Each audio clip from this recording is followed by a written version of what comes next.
Assalamualaikum warahmatullahi wabarakatuh. Sesuai tradisi saya, rasanya semenjak kita berjuang ini sulit kalau tidak mengatakan merdeka. Merdeka.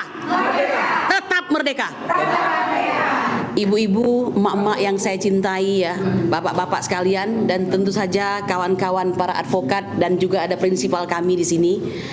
Sebelum saya menguraikan pertanyaan yang disampaikan oleh host kita tadi ya, saya ingin mengatakan kadang-kadang ya saya ini ragu, saya ini masih orang atau singa. Ya karena terlalu sering dikatakan singa, betina begitu kan ya. Nah tapi oke lah, nggak apa-apa, ini untuk perjuangan tidak apa-apa. Mungkin maksudnya garang begitu ya. Ini style Sumatera sebenarnya. Kalau hatinya hati yang sangat sayang kepada bangsa ini begitu ya. Nah, hatinya nggak mau saya hati Solo. Orang Solo boleh karena tidak semua orang Solo jahat kan. Kebetulan yang satu itulah yang merusaknya kan begitu. Nah kemudian sebelum saya mulai saya ingin mengatakan betapa saya, kemudian juga Bang DHL, Bang Muslim Arbi, kemudian Bang Rizal Fadila, Bang Rustam, Bang Zul, Ibu Wati, semua di sini merasa sangat bersyukur ya bahwa kita menjadi bagian dari TPUA. Mungkin saya bukan yang pertama ini ya, mungkin di tengah-tengah lah masuknya begitu. Sesungguhnya bukan TPUA yang membutuhkan kita, tapi kita yang membutuhkan TPUA. Karena pada dasarnya orang itu membutuhkan ibadah-ibadah untuk menjadi penguat dia di hari hisab nanti. Betul atau tidak? Setuju ya? Nah, Bapak Ibu sekalian, kan tadi pertanyaannya, mengapa sih kok kayaknya ini perjuangan ini nggak maju-maju begitu? Orang seperti tidur dalam perjuangan ini gitu. Dia bisa mengatakan, kawal ibu itu. Bagus bu, maju terus pantang mundur. Tapi ketika dalam perjuangan tuh persis seperti yang dikatakan oleh Bang Egy. Bang Egy mengatakan Allahu Akbar, maju. Begitu dia melihat belakang nggak ada orangnya, lari semua. Ya, itu adalah nasib para pejuang. Ya, nasib para pejuang itu seperti itu.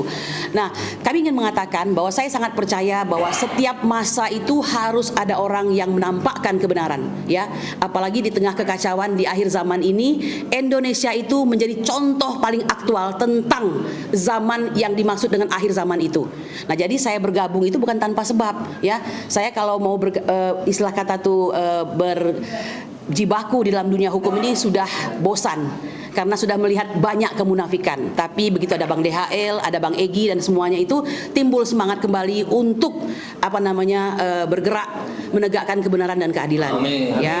Nah, Bapak Ibu sekalian, fakta di persidangan yang kami lihat ya, bahwa kekuasaan kehakiman sesuai dengan pasal 24 Undang-Undang Dasar 1945 itu boleh nomor 610 ya, tentang ijazah palsu Joko Widodo. Di sana praktek peradilan itu kita bisa melihat apa yang terjadi senyatanya. Bagaimana seorang hakim sudah menampakkan keberpihakannya kepada salah satu pihak, ya kan? Bagaimana seorang hakim kehilangan akal sehatnya sehingga mungkin bagi yang menyaksikan pernah melihat satu episode di mana hakim lupa untuk menyampaikan agenda sidang berikutnya, langsung ketok palu, ya. Dan konon kabarnya hakim tersebut akhirnya mutasi karena kita melakukan ganti hakim pada waktu itu. Ijazah palsu ini memang sangat menarik Bapak Ibu sekalian, apalagi ini menyangkut orang pertama dan utama di negeri ini, yaitu Presiden. Jadi sungguh merupakan suatu dagelan luar biasa abad ini ya, karena kita sudah berani mengatakan dengan adanya penelitian dari saudara Rismon Sianipar itu, doktor itu ya, dan alumnus UGM yang sungguh merasa malu dan terusik hatinya sehingga melakukan penelitian ini sangat penting. Yang selama ini gembar-gembor menyatakan ijazah palsu siapa? TPUA kan? Jadi kita membutuhkan pembanding nih, yaitu orang di luar TPUA yang menyatakan bahwa ijazah itu palsu dan dia kredibel untuk mengatakan demikian karena ada gelar doktornya dan dia paham itu gitu. Dan kita nggak kenal sama dia. Nah, kita tidak kenal dengan dia, nggak ada klik sebelumnya. Jadi kita menganggap kadang-kadang bantuan Allah itu datang di akhir-akhir pada saat kita sudah hopeless, kehilangan harapan begitu ya. Walaupun kami nggak pernah kehilangan harapan dan saya tahu betul bahwa di TPUA di bawah Bang Egy, Bang DHL, Bang Damai Harlubis, Bang Rizal Fadila, semuanya itu step by step tetap kukuh dan istiqomah. Walaupun seperti yang saya katakan dalam berbagai video tidak dibayar satu sen pun ya. Ya, kenapa? Karena kita tahu ini mahal. Istiqomah itu mahal begitu. Nah, Bapak Ibu sekalian, saya sebenarnya ingin menggugah hati bangsa Indonesia ya. Anda itu sebenarnya sudah melihat kecurangan, kejahatan yang luar biasa. Ya memang dilakukan oleh orang yang primus inter pares tadi. Apa boleh buat dia sudah terpilih sebagai presiden dengan segala akal bulus yang terjadi, didukung oleh orang-orang kuat ya, sedemikian rupa, dan mungkin ya karena Allah ingin memberikan pelajaran kepada kita, diizinkanlah dia menjadi presiden ya sampai 2 periode. Tetapi presiden dengan ijazah palsu itu sungguh memalukan, memuakkan, dan menjijikkan. Ya, terus terang saya katakan ini memenuhi apa yang dimaksud dengan kategori perbuatan tercela. Benar nggak Bang DHL? Ya, sebagaimana pasal 7A ini memenuhi syarat untuk diimpeach. Tapi berhubung dia sudah tidak jadi presiden lagi, kita sudah berusaha mengimpeach dia pada waktu itu. Ya, kurang apa coba TPUA ini? Mohon maaf nih ibu-ibu sekalian, saya yang berjuang di depan, kebetulan beberapa ada wanita, tapi saya satu di antaranya. Ini kenyang dibully di medsos ya, kata-kata yang tidak karuan dan segala macam. Tapi apakah itu membuat saya berhenti? Tentu saja tidak ya. Nah, oleh karena itu, suatu ketika kami bermediasi dan hakimnya seorang wanita, orang Batak nih sama dengan Bang DHL.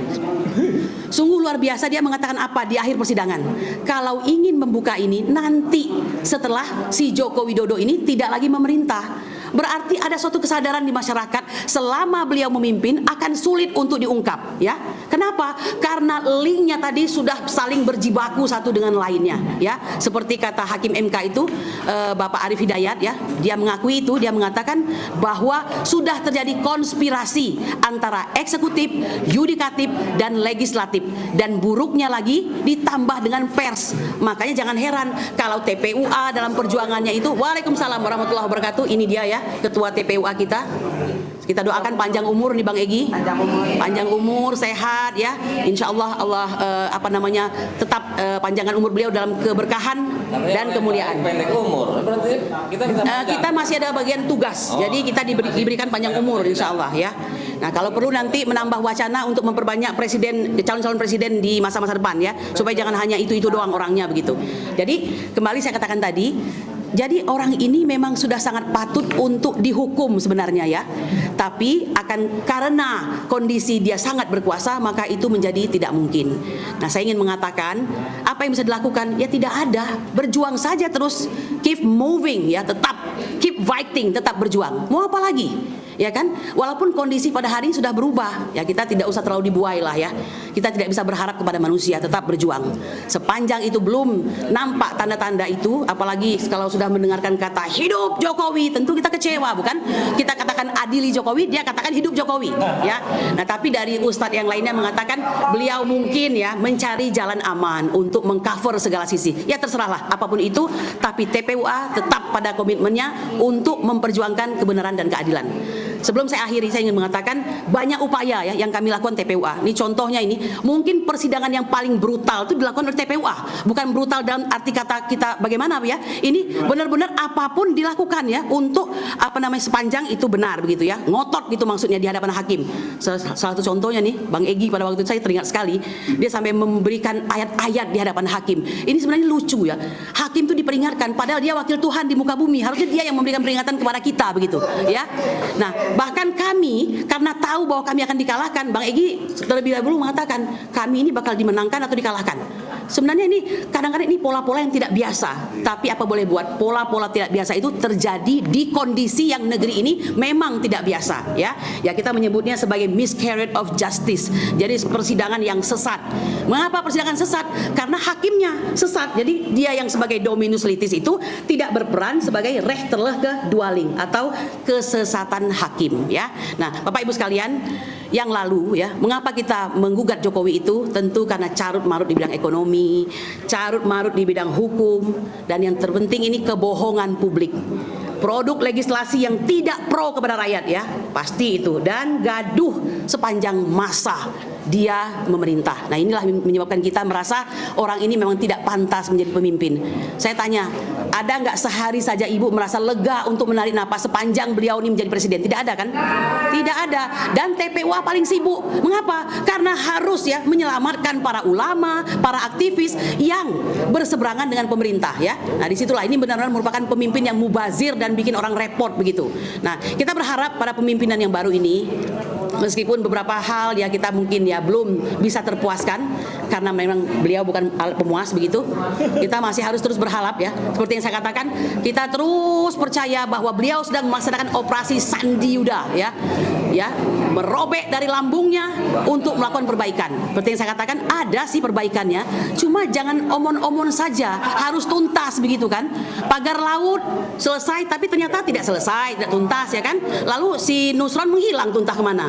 Rakyat lagi yang capek-capek. Nah, termasuk dalam rangka melanjutkan ijazah palsu ini, apalagi sudah ada bantuan ya secara yang sangat berharga sekali dari seorang siapa tadi, Rismon Sianipar. Terima kasih Pak Rismon. Saya berharap TPUA akan bisa bertemu ya, Bang Egy bisa mengupayakan nih Rismon bertemu dengan TPUA ya. Kita akan melakukan seperti yang dikatakan oleh Bang Rizal Padilla, final attack. Itu betul sekali ya. Setiap action tanpa final attack is nothing. Oleh karena itu harus ada final attack. Kita minta nanti Bang Egy memimpin kita semua bersilaturahmi ke UGM dalam rangka memperbaiki wajah UGM. UGM, Universitas Gadjah Mada, sebagai salah satu universitas tertua, bermarwah dan bermartabat, tercoreng oleh karena, mohon maaf saya katakan ya, rektornya itu Ibu Ova Amelia itu mengatakan meyakini bahwa ijazah Jokowi itu adalah asli. Dalam kapasitas sebagai seorang profesor mengatakan meyakini, ini sungguh memalukan ini ya. Nggak boleh bilang meyakini, kok enak saja main meyakini. Meyakini itu bisa siapa saja ya. Kalau bicara hukum nggak bisa yakin, harus dibuktikan di pengadilan, dan itu tidak dilakukan, betul? Nah, oleh karena itu mari kita berdoa semoga jalan panjang ini semata-mata ujian Allah untuk membuat perjuangan ini menjadi semakin manis, dan kita bisa membuktikan bahwa Joko Widodo adalah presiden 2 periode yang memimpin Indonesia dengan ijazah palsu. Demikian, subhana rabbika rabbil izzati amma yasifun wa salamun alal mursalin walhamdulillahi rabbil alamin. Assalamualaikum.